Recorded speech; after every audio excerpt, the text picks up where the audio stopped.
Pihak Polis Diraja Malaysia di negeri Johor berkuat kuasa dan juga dalam melaksanakan perintah kawalan pergerakan yang telah pun dilaksanakan di negeri Johor. Sekatan Jalan Raya juga turut dilaksanakan oleh pihak PDRM dan juga ATM.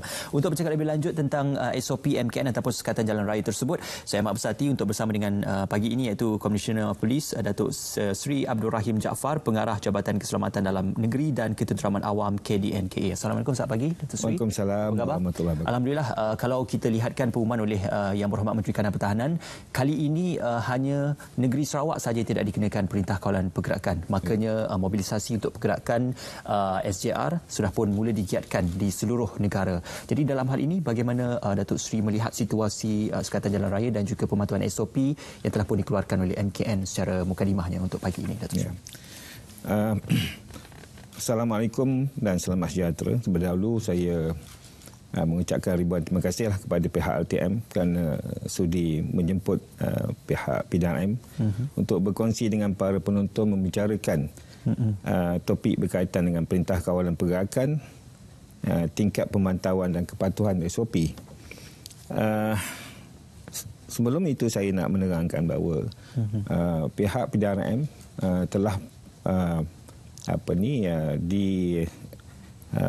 diberikan tanggungjawab oleh pihak kerajaan untuk menjadi sebagai pengarah operasi bagi pemantauan SOP perintah kawalan pergerakan dan kami adalah lead agensi yang akan bersama-sama dengan 13 lagi jabatan-jabatan lain yang iaitu seperti Ketenteraman Malaysia,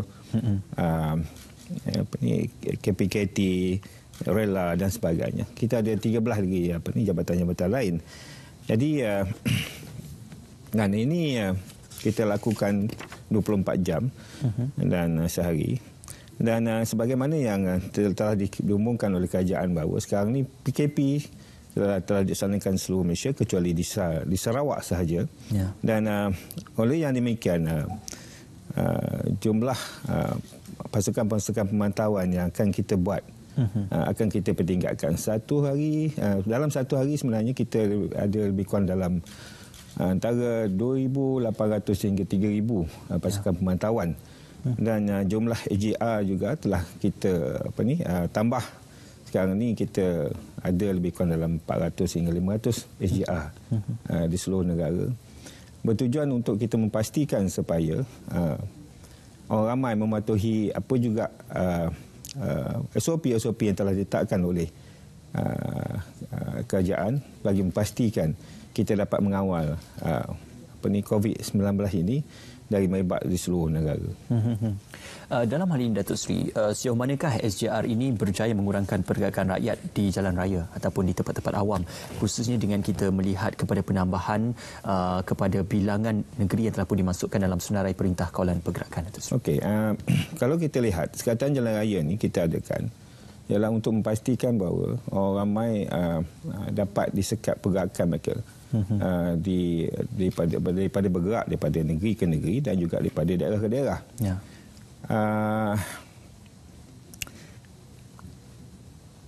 Apa yang kita buat melalui Sekatan Jalan Raya ini ialah kita memastikan bahawa setiap orang ramai yang melalui Sekatan Jalan Raya ini mematuhi peraturan atau SOP yang telah ditetapkan oleh kerajaan. Misalnya kalau dia berurusan untuk membeli makanan dan sebagainya, tidak lebih daripada 2 orang dalam satu kereta, contohnya. Ataupun mereka tidak boleh bergerak, kalau untuk membeli makanan tidak boleh bergerak lebih daripada 10 km radius. Dan tetapi bagi mereka yang bekerja di 5 sektor yang dibenarkan, maka ini kita akan pastikan mereka menjalankan tugas dan tanggungjawab mereka sebagaimana yang telah diberikan oleh majikan masing-masing. Jadi kalau kita lihat terdapat perbezaan yang ketara dulu dengan PKP 1 dengan PKP 2 ini.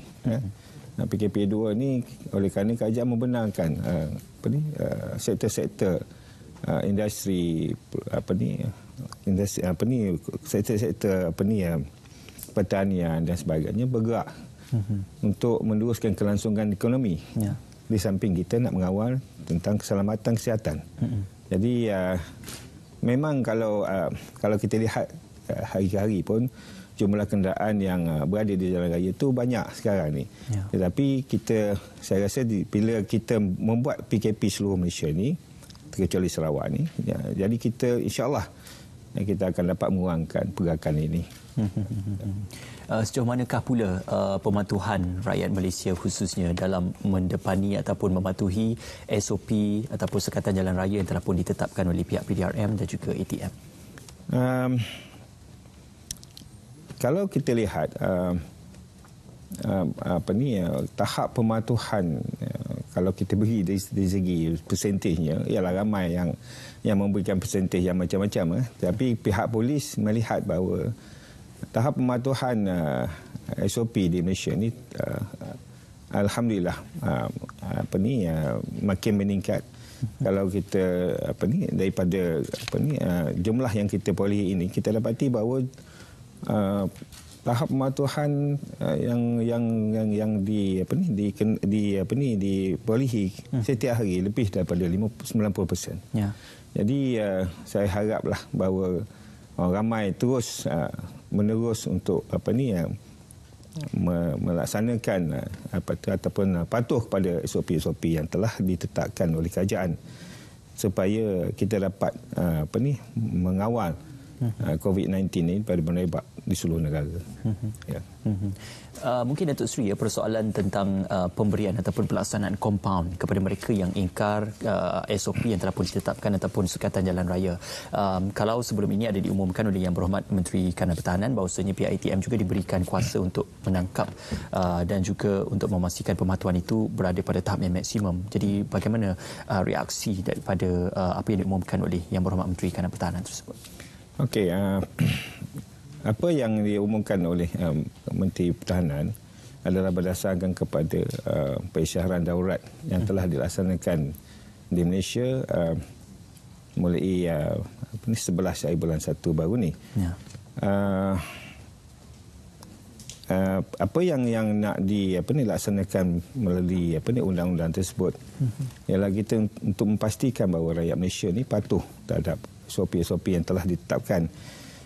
Walaupun begitu, banyak sebenarnya perkara-perkara yang lain yang dibincangkan dalam akta tersebut, terutamanya tentang dalam ordinan tersebut, terutamanya dari segi kerjasama daripada pihak-pihak swasta, hospital dan sebagainya. Tetapi juga ada menyentuh tentang kuasa yang diberikan kepada pihak ATM untuk juga menangkap ataupun menangkap mereka-mereka yang tidak patuh pada SOP dan sebagainya. Jadi saya rasa perkara itu sedang diperincikan oleh Jabatan Kuasa Teknikal dan insya-Allah pelaksanaannya akan dibuat dalam masa yang terdekat ini.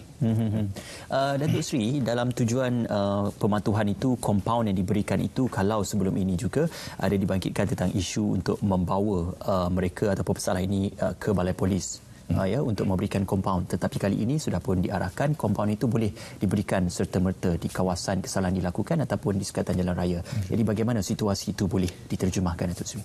Okey, sekarang ni di setiap sekatan jalan raya ni kita meletakkan seorang pegawai berpangkat inspektor. Ya. Kerana dalam undang-undang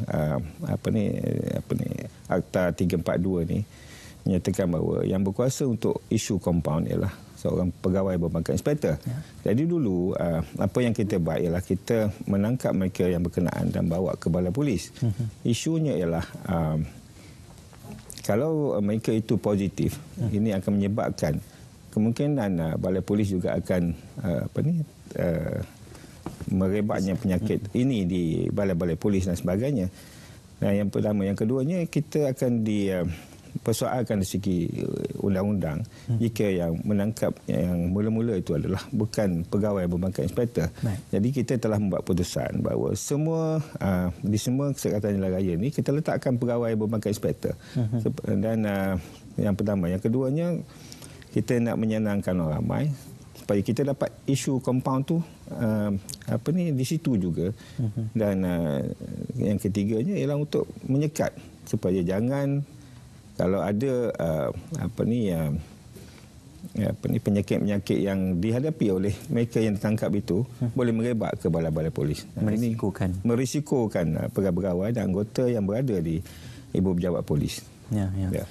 Ini juga persoalan yang penting ya Datuk Seri, kerana bukan saja kita nak bercerita tentang pengukusan undang-undang ataupun pemberian kompaun, tetapi juga pemantauan itu amat penting. Persoalan tentang pemantauan di tempat-tempat awam ataupun di tempat-tempat yang sesak, crowded place itu, apakah antara gerak kerja ataupun modus operandi yang giat dilakukan oleh pihak PDRM dalam memastikan supaya bukan saja di sekatan jalan raya menjadi tumpuan, tetapi juga di kawasan tempat-tempat awam yang menjadi tumpuan masyarakat juga turut diberikan perhatian oleh pihak PDRM. Tim pemantauan SOP ini sentiasa mengambil tindakan tegas terhadap mereka yang melanggar peraturan-peraturan yang ditetapkan di bawah SOP yang telah dikeluarkan oleh pihak kerajaan. Antara tindakan yang diambil oleh tim-tim pemantau ini adalah mengeluarkan kompaun serta-merta, dan sekiranya keadaan memerlukan, maka tangkapan akan dibuat terhadap mereka yang ingkar pematuhan SOP, dan tindakan mendakwa akan turut diambil. Tindakan ini tidak terhad pada tempat-tempat awam, malah turut melibatkan semua premis-premis komersial, perniagaan, termasuk juga majlis-majlis sosial, kerajaan dan sebagainya. Dan selain daripada itu, kita juga membuat pemantauan di tempat-tempat pembinaan, rumah-rumah ibadat, taman-taman rekreasi, pasar-pasar malam dan sebagainya. Dan pada saya lah, kalau orang ramai patuh terhadap SOP-SOP ini, pemantauan ini akan lebih senang kita buat. Dan pasukan-pasukan yang kita ada ini dapat kita gerakkan untuk tujuan-tujuan lain. Tetapi walau bagaimanapun, sebagaimana yang kita sedia maklum bahawa apa yang berlaku di Malaysia ini ialah kita perlu kepada pasukan-pasukan pemantau ini supaya kita dapat memastikan mereka patuh terhadap perkara ini. Kerana misal saya bagi contoh ialah pusat-pusat hiburan. Walaupun tidak dibenarkan oleh kerajaan, tetapi pusat-pusat hiburan ini masih lagi beroperasi setiap malam, dan kita sentiasa membuat pemantauan, penangkapan dan juga kompaun kepada mereka-mereka yang terlibat. Itulah saya kata bahawa masih ada lagi rakyat Malaysia ni yang degil dan tidak patuh kepada apa juga SOP yang telah dikeluarkan oleh kerajaan. Ini satu perkara yang cukup menarik ya Datuk Seri, kerana dalam kita mendepani tempoh Perintah Kawalan Pergerakan bermula pada tahun lalu, mungkin hampir setahun pihak anggota PDRM dan juga ATM digerakkan dan juga dikerahkan dalam memastikan agar masyarakat mematuhi SOP.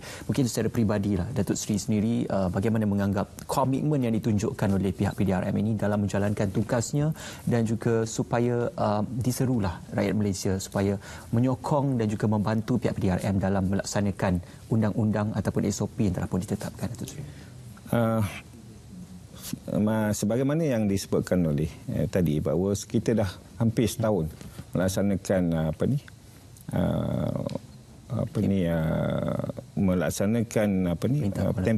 Perintah Kawalan Pergerakan ini, sama ada PKP, PKPB atau PKPP dan sebagainya.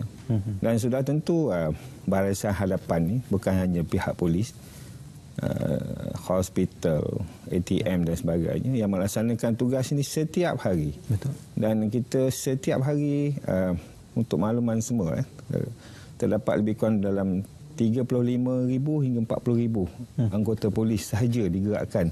Itu tak termasuk lagi angkatan tentera, jabatan-jabatan rela dan sebagainya. Mungkin kepenatan tu ataupun rasa bosan dan sebagainya berlaku pada kami.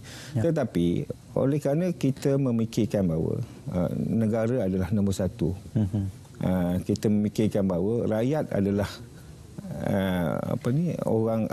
mereka yang kita perlu selamatkan daripada wabak ini. Jadi kita berterusan bekerja setiap hari 24 jam tanpa henti, dan cumanya kita mengharapkan bahawa orang ramai faham dengan keadaan ini, simpati dengan kita yang bertungkul lumus. Bukannya kita nak cari salah orang.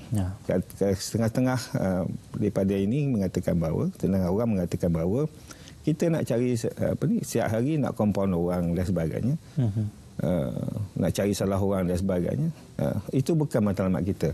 Tapi kita hanya nak memastikan bahawa orang ramai patuh pada SOP ini. Kalau SOP ini tidak dibuat, maka penyakit ini akan merebak seluruh negara dan mengancam rakyat keseluruhannya dan juga negara, terutama dari segi ekonomi, politik dan sebagainya. Jadi rakyat kena faham ataupun orang ramai kena faham. Ini bukan hanya berlaku di negara kita, tapi negara-negara lain juga. Betul.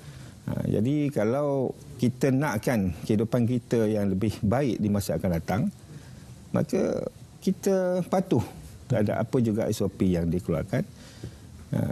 Dan saya ingin nyatakan bahawa dalam PKP yang pertama dulu, orang ramai cukup takut dengan keadaan. Baru masa itu kes lebih kurang 200-300 kes. Tapi sekarang bila kes dah merebak sampai 3,000, 4,000, nampak orang ramai tak takut ataupun memandang remeh tentang perkara ini. Ini bukan satu perkara satu perkara yang kita boleh remehkan. Sebab kalau kita bersama kita tidak melaksanakan perkara ini, tak menjaga SOP dan sebagainya, maka kehidupan kita di masa akan datang ini akan tidak tentram, tidak aman dan sebagainya. Datuk Seri, sebentar tadi kita ada berbual tentang bagaimana SOP yang diumumkan ataupun digagaskan itu sudah pasti mendapat nasihat daripada Kementerian Kesihatan Malaysia, kemudian diumumkan oleh pihak MKN dan akan dilaksanakan dan dikuatkuasakan oleh pihak PDRM, ATM dan juga agensi-agensi lain yang terlibat. Jadi dalam hal ini bagaimana Datuk Seri melihat libat urus bagi setiap agensi, bukan saja PDRM, dalam menggagaskan peraturan-peraturan baharu dan juga undang-undang mengikut kepada situasi dan juga keadaan semasa pandemik COVID-19? Baik, tentang SOP-SOP yang dikeluarkan apabila digarap oleh MKN dan diberikan pada pihak kita ataupun pihak PDRM sebagai peneraju untuk usaha-usaha menguatkuasakan SOP ini, saya melihat bahawa peranan ataupun komitmen yang diberikan oleh jabatan-jabatan lain, ATM, RELA, KPKT, Kementerian Kesihatan dan sebagainya amat baik, amat cemerlang bagi saya. Dan komitmen ini diterjemahkan melalui usaha-usaha yang telah kita jalankan ini, di mana alhamdulillah setiap hari kita dapat bergerak bersama-sama untuk memastikan SOP ini dilaksanakan. Dan setiap minggu kita ada mesyuarat khas tentang perkara ini untuk membincangkan apa masalah dan juga hala tuju kita, ataupun apakah strategi-strategi yang kita nak buat supaya ini dapat kita bawa kepada peringkat asasan, apa juga masalah-masalah yang berlaku untuk kita atasi bersama. Dan komitmen yang diberikan oleh jabatan-jabatan ini sebagaimana saya sebut tadi amat baik. Dan insya-Allah saya rasa kalau komitmen ini dapat diteruskan, maka SOP-SOP yang telah digariskan oleh kerajaan dapat kita pastikan dipatuhi oleh orang ramai. InsyaAllah sama-sama kita patuhi SOP telah pun ditetapkan, dan juga kami mengucapkan terima kasih juga kepada pihak PDRM kerana terus berterusan dalam memastikan undang-undang itu terus dipatuhi dan juga dalam membela nasib seluruh rakyat Malaysia dalam mematuhi undang-undang telah pun ditetapkan. Terima kasih sekali lagi diucapkan kepada Komisioner Polis Datuk Seri Abdul Rahim Jaafar, Pengarah Jabatan Keselamatan Dalam Negeri dan Ketenteraman Awam KDNKA, kerana bersama dengan kami untuk memberikan penelitian lebih lanjut tentang bagaimana SOP yang digagas oleh pihak MKN dan dikuatkuasakan oleh pihak PDRM. Baik, kita akan berehat seketika, semuanya kembali nanti dalam Selamat Pagi Malaysia.